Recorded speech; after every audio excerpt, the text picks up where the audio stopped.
Here now is Matt Austin and Ginger Gadsden with Florida's Fourth Estate. Sponsored by Light Orlando, delivering hope together. It's fantastic. Yeah, I think it's very cool. It's interesting that it's something so old that it's been there for a long time and they didn't know about it. An Orlando company is at the heart of an epic find. They started to see signs of wood, and then they started to, as they uncovered more, they started to see the shape of this. You know, every once in a while in Florida, we find the craziest things. We're used to uncovering prehistoric animals now, but we have found something so interesting, not prehistoric, but it does date back to the 19th century. And it is so important that construction workers stopped right in their tracks. I'm talking about some sort of vessel that was found in, of all places, downtown St. Augustine. Matt, I always love when we can uncover some Florida history, and we're going to find out if it does have a really deep Florida history. Yeah, I thought maybe archaeologists, where you were going there, unearthed one of your old white snake jackets or something, but no. Really? Is that where you thought I was going? Wow. You've been holding on to that. I have. I've been waiting for that one for a while. But yeah, people don't give Florida credit enough for the amount of history that has happened here. Much of it is either buried in the ocean, we'll find it under the sand, or sometimes under a road. And that happened just recently. And so we brought in one of the archaeologists who is trying to unearth this history for us. His name is Jim Delgado. He is the VP at a company called Search, and he's helped leading the efforts under the way. Jim, thank you so much for joining us for Florida's Fourth Estate. My pleasure. Thanks for having me. Oh man, this is good. These are the kind of stories that we absolutely love. It is so Florida. So kind of take us back to how this happened. Basically, a construction crew was doing some work, and then how do you get the call? How does that work? Well, Florida Department of Transportation has a whole range of projects at any given time in the state, and we as Search work closely with FDOT as well as with other departments of transportation and other government entities all over the country and even internationally. When a project like this happens, you have construction work going around the clock. And so we have what we call archaeological monitors. They're there in case something is found as a trench is being dug or a street is coming up. And in this case, the monitor was Dr. Sam Turner, who lives in St. Augustine and who is, amongst his many skills, both a maritime scholar and archaeologist. So digging a trench that was going to be for laying a pipe to do the draining of stormwater from St. Augustine. The backhoe scraped, and Sam saw at the bottom of the trench an outline, looked like a thin plank, freshly cut. He jumped on down after they paused that big backhoe, took his trowel, carefully cleaned it away, and said, "I think this is the side of a boat." Only Sam. I mean, the right person at the right place at the right time. He nailed it. No pun intended, because... But he didn't crush it. Well, not only did they not crush it, but I mean, if you look at the pictures, a little bit of displacement from one of the frames, or what, you know, folks ashore call a rib, and a little bit of a scrape on the plank, and that's it.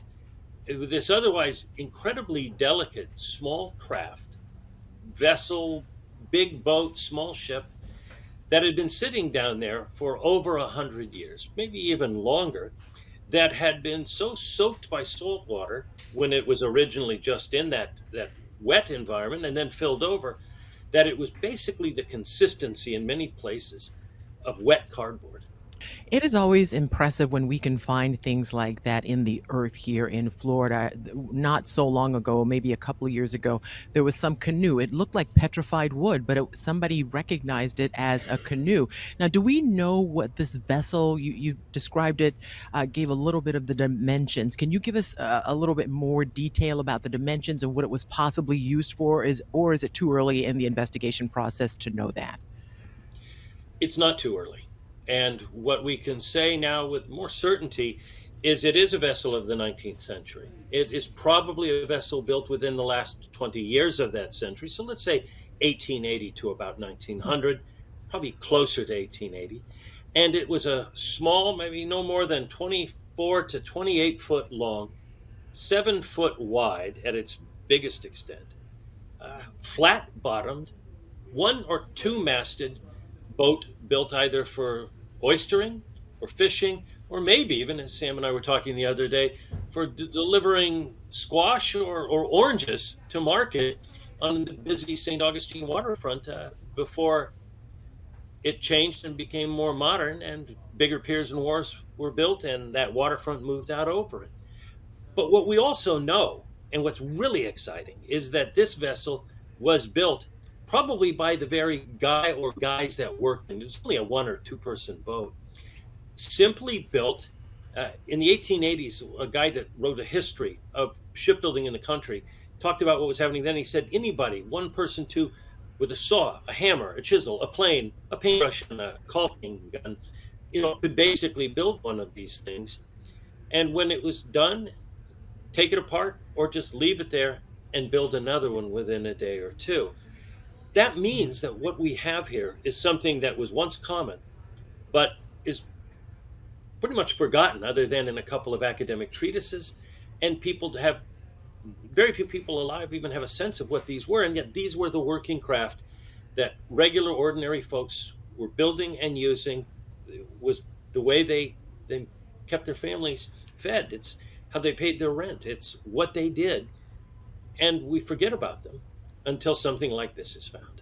I find it so fascinating, the fact that all of what you just said, nobody today could pull any of that off, especially like you think of one guy toiling away doing all of this stuff. So I know whenever we have these stories, especially when they get posted online, you always get the trolls or the people out there who say, why do I care? Like, you're stopping, hey, I want this new road so I can get to work. I don't really care about this 100-year-old lumber that's buried in the ground. So tell us, I mean, what you said, that's enough for me to care, but what can we learn about why is this so important that we treat this stuff with care? I've got a bunch of books behind me that are history books, and some of them are archaeology books. Most of the time, the names that are in those books are the politicians. They're the rich people. They're the big folks. They're the people that have made a splash in history. That's not what history is really all about. History is about all of us. History is about what it takes to just get up and go and to raise a family or to go to work, to do the best you can with the circumstances life has dealt you. Something like this, I think, is a reminder that that is the reality of history. But I'm also going to say this, as we're working there and the construction crew is setting there waiting for us to be done. We needed to do this fast so that we wouldn't hold up the work. We needed to do it absolutely right. FDOT has always insisted on that. That's what we do. We do it right. In this case, we used water to melt the mud to do it quicker, but also to keep that thing perfectly preserved. And we worked with the construction crew who were getting paid to work alongside of us with the understanding that I'd get that boat out in just 5 days' time. Another project like that in Istanbul, where I worked, took over a month to get a similar sized boat out with approached by academics. We did just as good a job with the construction crew working alongside of us and getting paid as the archaeologists were. And in 5 days, that project was done. But as that's happening, there are people that are stopping by, they're asking questions, it's out there on social media. So I would say that while there are always going to be those who say, what do I care? Or what meaning has this? There's a lot of other people who do care and have that interest. And with that, so many of them were the team on the construction crew who, for a moment, were able to step through this portal in the past to a life other than their own. Coming up, here's what's next after experts were able to bring this vessel out of the ground and the interesting set of circumstances that led James to start doing this kind of research in the first place. Welcome back. We're talking to the man at the center of an Orlando company responsible for unearthing a 19th century vessel after it was found under a street in St. Augustine. The team on the construction crew who, for a moment, were able to step through this portal in the past to a life other than their own. I love that because that, when you are out there digging this thing up with such care, you are reaching into the past and you can almost imagine the men or the man who would have been on that, maybe providing for his family, what he would have looked like and what else he may have done. So you guys got it. It's perfectly preserved, right? What was the process of lifting it, taking it somewhere? Where is it? And when will we, if ever, be able to see it? So the process was very careful and meticulous while fast. We got all of the overburden, and that's oyster shell and thick mud. We melted all that down, exposed it, documented it, lifted it out piece by piece, plank by plank, put it on back stretcher boards, really, made of plywood. The construction crew helped. They built those, carried and lifted them up, including the big backbone of the boat. All of that went up and then went into fresh water. It's currently at the Lighthouse Maritime Museum and site. We, LAMP, the Lighthouse Archaeological Maritime Program, there were partners and helped with the project, as did the city of St. Augustine's archaeological department. Uh, that simple process in that 5 days got us to a place now where it's safe, out of the way, and kept wet so it won't deteriorate. Now, what has to follow would be more documentation, reconstructing it on paper, and discussions beginning about what's next. To preserve it, to keep it so that it could be seen and visited in a museum, would be a lengthier process and one that would cost. And at this stage, all we're doing is lining everything up so informed decisions can be made. But also, the best part of it is here you are calling and you want to talk about this. And that ongoing interest is an important part of the story as well. There's something about that. Whether in all the years I've worked on this, whether it has been a bigger shipwreck, I mean, Titanic, the wrecks at Pearl Harbor, others that I've worked on, the Clotilda, the last slave ship, these powerful stories that connect us to ships like that are one part of it. But there's also these vessels that, with no name, speak to the reality of life as well. And that sharing that's practically one of the best days on the job. Oh That gave me a man, chill. I know That this gave me a guy. chill. To use a boat analogy, I like the cut of your jib, man. You're a good storyteller, which is important for this. You've got to drive this all home. I would imagine to keep funding, to keep interest, and all of that stuff. I want to know. Okay, I didn't know your history as well as apparently I should have. I didn't know you worked on all those projects. Tell me, this is a Florida-centric show, so tell me what project you've worked on and maybe you've uncovered in the state of Florida or near the state of Florida that would shock people and that maybe even surprised you as you were getting involved in it. I'm sure there's going to be a few people out there that recognize me as the longtime contributor and one of the co-creators of National Geographic's Drain the Oceans. And with Drain the Oceans, we have shared some amazing Florida stories. And my favorite, a recent memory, was the incredible Civil War ship Maple Leaf, sunk in the St. Johns River in Jacksonville, where Keith Holland and others from a local archaeological society found this vessel, excavated part of it, perfectly preserved in the mud with the personal belongings of soldiers from the Civil War. It's a National Historic Landmark. It's still there in the St. Johns. And we were able to tell that story to a global audience through the National Geographic Network and connect people to that past with the magic of the show, literally taking the water away with computer graphics and showing you what it looked like on the seabed. Or in this case, on the bottom of the St. Johns, which, having dived in a river like that, you can't see anything. But computer graphics show you. So, yeah. That's incredible. Thank you for being a part of making sure that people know there's more to the state than just Florida man stories, that we have such great history here. But when you're talking about St. Augustine, the oldest city in the country, 1565, right? What else do you think, if you use your creative mind, and I know you have it, what do you think is down there? That can't be the only vessel from the 19th century. There have to be things from way back when buried somewhere beneath that city.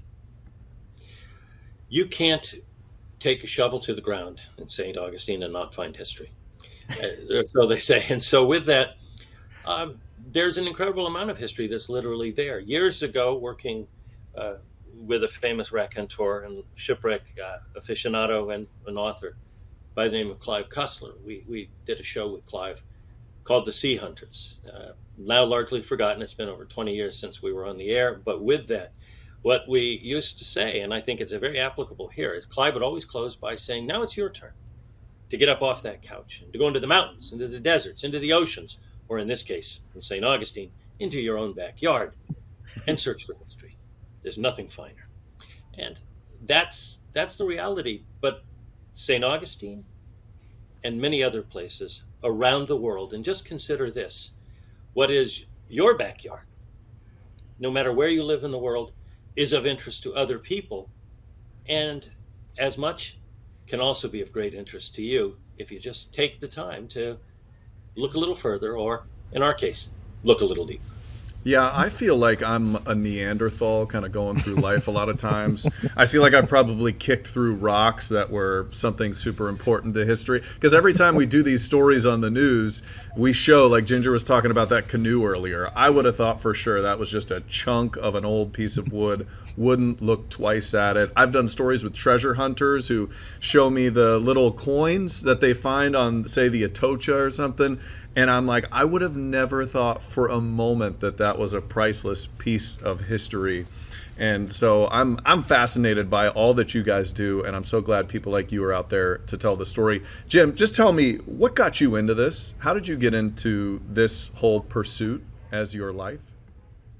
My fifth and sixth grade teachers, and then growing up in the San Francisco Bay Area at a time when Silicon Valley didn't exist but was about to. They hit a burial ground with over 3,000 burials right by where I lived, and I ended up volunteering and helped rescue hundreds of those burials as a 14-year-old. Not too bad a start, actually. My mother was Not too shabby. old. What are you doing, son? Oh, just recovering several hundred dead people. Literally buried. With respect and care, and working with the local community and the local indigenous community. Yeah, absolutely. That didn't freak you out as a kid, as a 14-year-old digging up dead bodies? That didn't. I'm an archaeologist, man. I was fascinated by it. My parents used to take me to the museum and look at Egyptian mummies. And when they said I couldn't go to Egypt and work, hey, fate intervened, and right in our own neighborhood, they hit this thousands of years old site that was being bulldozed away in the absence of any laws to protect it. And in stepped the university and volunteers, and we saved what we could and worked with the local tribe. Do you feel like what we know about history before us is correct? You know, like there's a lot of sort of challenging narratives out there that say maybe the way we thought everything went down in the last couple of thousand years isn't what we actually think. What's your interpretation of that? Archaeology is constantly revealing things that remind us of what Mark Twain once said about his father. And Twain commented on the fact that when he left home as a younger man, he was stunned by how ignorant his father was. But once Twain had got out in the world and learned a few things here and there, he was amazed when he came back at how much the old boy had learned in the last several years. And I think that that's what we also see with archaeology. When now, with more science happening, with new tools to do this, and with more open eyes, and by that I mean in the past you didn't see much about women or children or people of color reflected in most history books. You didn't see there were books written about titans of industry, not the folks that were there working every day. Archaeology connects us to that, but so too does history and an interest in those things. So to find out now that prehistoric people, and I mean really prehistoric people, 14, 15, 20, 30, even 100,000 years ago, are smart and intelligent, they're playing music, they're building structures. That's not something that was in the books when I was growing up. Every generation challenges the previous, and that's true for archaeology as well. And so through that process, it's been fun in the 50 years I've been doing this to see those perspectives change, and now to work alongside such an amazing group of younger scholars who truly reflect the world as it is. In other words, not everybody else on that boat or in that trench looks like me. Jim Delgado, Thank you so much for joining us for Florida's Fourth Estate. I could talk to you all day, man. You're a fascinating character. When you're back in Florida, please call us. We'll meet you anywhere for a cup of coffee. Absolutely. And thank you for watching Florida's Fourth Estate. You can download it from wherever you listen to podcasts or watch anytime on News 6 Plus.